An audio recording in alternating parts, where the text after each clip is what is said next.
And the first story up is the Patriots have had internal discussions about acquiring Falcons wide receiver Julio Jones.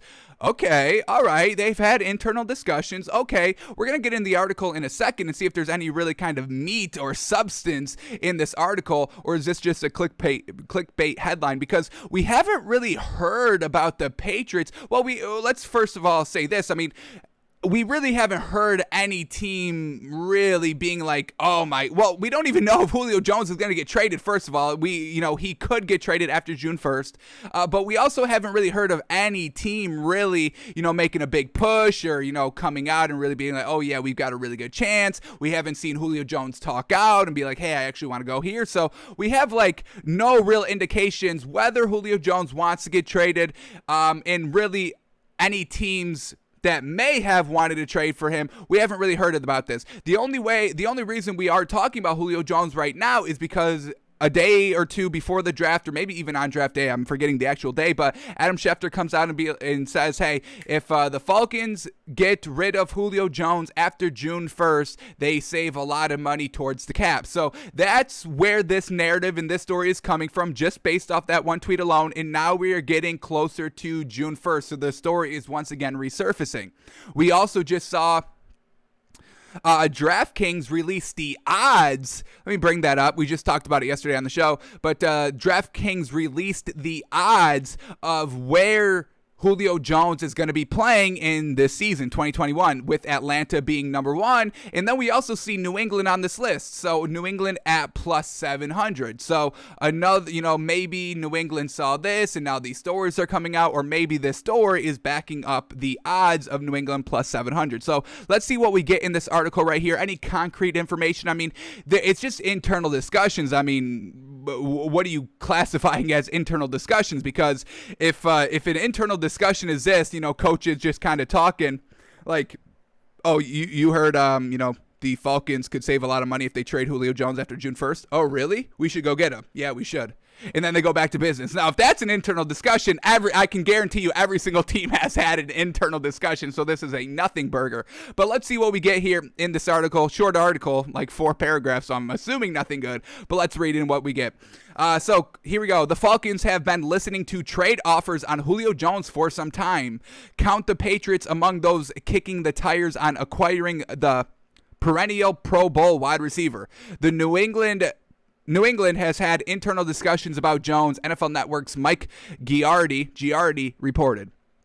The dialogue could intensify for several teams as June 2nd approaches. That's when Atlanta could save more than $15 million against the cap by releasing or trading, so they can trade or release him, the 32-year-old star. The latter option is obviously preferred, because they would get something out of it, as Jones would figure to net a notable haul, like we just said. After all, he's still producing at an elite level. Jones has made first or second Pro Bowl, All-Pro in 5 consecutive seasons prior to playing just 9 games last year because of an injured hamstring. Despite his lingering ailment, he averaged 85.7 yards per game in 2020. The otherwise durable Jones averaged 1,500 yards per season from 2014 to 2019. Such production would play anywhere, of course. Inserting Jones into the Pats' depth chart would not only give them a true go-to target, but presumably elevate the whole group into one of the league's better units. No, he wouldn't, folks. What are we talking about? One of the league's better units just because they have Julio Jones? Let's bring up the Patriots' depth chart. I mean, first of all, we can start with our quarterback. I mean, Cam Newton. What are we talking about on that? I mean, we're not going to be really kind of rooting for him or kind of expecting him to do anything this season. I mean, we just did that last season, so we're not going to go and do it again. Now, if he surprises us and plays well this season, then we'll definitely, applaud it and respect it, and we'll talk about him. But we gave him the benefit of the doubt last season. It did not pan out well, so we're not going to do the same thing every single season. I mean, we're off of him. We're on to new and better quarterbacks now. We're on Daniel Jones. We're on, who else are we on this season? Daniel Jones, Teddy Bridgewater. These are the quarterbacks that we're on this year. Cam Newton, he's an afterthought now. It's unfortunate, but he has not shown that he can really just get it done by throwing the ball himself. And if if Lamar Jackson cannot get it done by running the ball himself, I've got no hope for Cam Newton. I'm taking Lamar Jackson over Cam Newton as a pure runner. I know Cam Newton's bigger than Lamar Jackson, but I'm taking the speed and the shiftiness of Lamar Jackson over Cam Newton. I'm sorry. And I do think Lamar Jackson has a better arm than Cam Newton. So I am a little off of Cam Newton now. So here we go. Their wide receiver core is Nelson Aguilar, Kendrick Bourne, Jacoby Myers, and then you bring in Julio Jones. But does that make this New England Patriots team one of the best wide receiver cores? I don't think so. I'm taking the Bucs. Obviously, they've got pieces everywhere. I'm taking the Colts. I'm taking Michael Pittman Jr. I'm taking T.Y. Hilton over this New England squad. Who else am I taking? What else we got? I'm taking the Chiefs. I'm taking Travis Kelce and Tyreek Hill over what New England's doing. I'm taking the Giants offensive roster of Kenny Galladay and Kadarius Toney, and I can name four others, but I'm forgetting John Ross, and he's on their bench. He's their fifth option. John Ross is their fifth option. So yes, I'm taking. I don't think Julio Jones really makes this New England Patriots team that much better, and I really don't think Julio Jones wants to go to New England anyway. I really don't think he would want to play with Cam Newton. And if we go back into this article, saying that, they could also release him or trade him, I don't think that Arthur Blank would kind of disrespect Julio Jones by not, if they did trade him. I don't think Arthur Blank would trade Julio Jones to a team that he did not want to go to. I believe if they were actually going to trade him, Arthur Blank would be like, all right, Julio, we definitely appreciate everything you've done for this team, this franchise. You got us to a Super Bowl. You've made us so much money in jersey sales and ticket sales and, being on television and just your personality and your greatness on the field. So we definitely appreciate everything you've done. Unfortunately, we are going to have to move off of you this season. It does, help out the business, help out the team a little bit more, but we don't want to kind of, think we're just tossing you to the curb. So write down your top 5 teams in order, 1 through 5. We're going to try to get you to that number 1. If we can't work out the deal of any of your top 5 teams, we'll just release you, and then you can go in wherever you want, whichever team and wherever you want to go, where they're willing to go pick you up. So that's why I can't really count on the Patriots of a solid landing spot of Julio Jones. I just don't think Julio himself would want to be playing with Cam Newton. I think he's going to go to a Super Bowl level team right now with a Super Bowl level quarterback right now, and I do not think that is Cam Newton. I think that's the Colts with Carson Wentz, obviously the Chiefs with Patrick Mahomes, the Ravens with Lamar Jackson, the Bucs with Tom Brady, but the Bucs have already got a plethora of wide receivers. They're not going to go actively for Julio Jones, especially because he's going to be a little bit pricey, where everybody else was taking pay cuts on that team. So I do not see the Falcons being true contenders here for Julio Jones, but we'll see. We'll see how it shakes out. Like we said, we still got another week, one more full week? No, like a week and a half, kind of.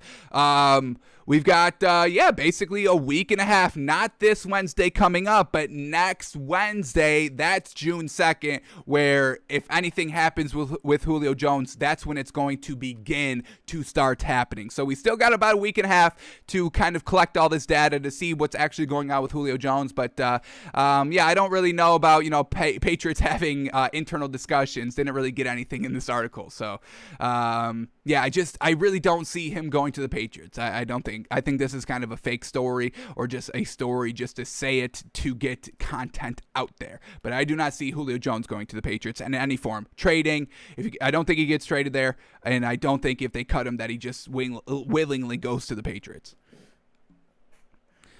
Alrighty, let's move on to this one. We get Derrick Henry back in the lab, working out in the gym, and we're always just so impressed by Derrick Henry's workout, but that's not why we're bringing it up this time. It's because he's working out with Julio Jones, folks. He's working out with the man, and we just told y'all yesterday on the show that Derrick Henry is kind of pleading for Julio Jones to go to the Titans. He kind of quotes the tweet. Can I bring it up real quick? I'm not finding it. I did like it, and we did talk about it on the show, but Derrick Henry quote tweeted a tweet saying, Julio Jones is potentially up for trade. And Derrick Henry was like, yeah, tighten the fuck up, baby. Let's get him here. They just lost who did they lose? Was it Corey Davis? They kept A.J. Brown. I think I got it wrong the last time I talked about it. They lost one of their great, tall, deep threat wide receivers that they've been rocking with for the last 2 years. They still got A.J. Brown. So they got rid of Corey Davis in this offseason. So bringing in another A1 tier 1 tall, fast, deep threat wide receiver to complement A.J. Brown to help Ryan Tannehill out, because we know Ryan Tannehill has a little bit of a lower ceiling than other quarterbacks in this league, and definitely was taking advantage of all the height at the wide receiver position last year and the last 2 years. Honestly, they've made the playoffs. Ryan Tannehill made the AFC Championship game, and I love Ryan Tannehill. Don't get me wrong. I thought he was serviceable with the Dolphins. I thought he got a lot of slack that he didn't really deserve. I put all the blame of the Dolphins' failures on the head coaches that coached Ryan Tannehill, Adam Gase, and who was the old guy that was literally the worst decision of a head coach ever. Ryan Philbin, but he was absolutely trash as well. So Ryan Tannehill really got the short end of the stick there with the Dolphins, but he's really been solid here for the Titans, just being that game manager. They've got the great running back, they've got great wide receivers, and Ryan Tannehill was just playing above average football, game manager type football, and got you to the AFC Championship game. So if they bring in Julio Jones, watch out for this Titans team to jump right back up to where they were, not last season, because they weren't the greatest last season, but 2 seasons ago when they made it to the AFC Championship game. So if Julio Jones and they're working out, him and Derrick Henry getting ready, getting right, there is kind of a position open for Julio Jones on that team. So they have 2'6". How tall is Julio Jones? 6'3", 6'4"? Let me get that up, because I know A.J. Brown's like 6'3" too. That was so great about A.J. Brown and Corey Davis. Yeah, Julio Jones is 6'3", and A.J. Brown is... Oh, he's only 6 foot? How tall was Corey Davis? Corey Davis was 6'3" then? They got rid of the wrong wide receiver. You got to get rid of the shorter wide receivers. Always go with height. That's how I would build my football team in every single position, is speed and height. That's all I want to see. I'll teach you tackling. I'll teach you big hit ability. But you got to get there first. You got to get to the tackle first. And you got to get there quickly before the first down. So that's why I want speed and I want height for the deep ball. But let's get back to these players' heights here. Corey Davis, what do we got here? He's 6'2", I'm pretty sure. At least 6'3", yeah, okay. So I think they got rid of the wrong wide receiver, but still 6 foot's the baseline of, good height. I'm liking 6'1" and above, but I'll take 6 foot.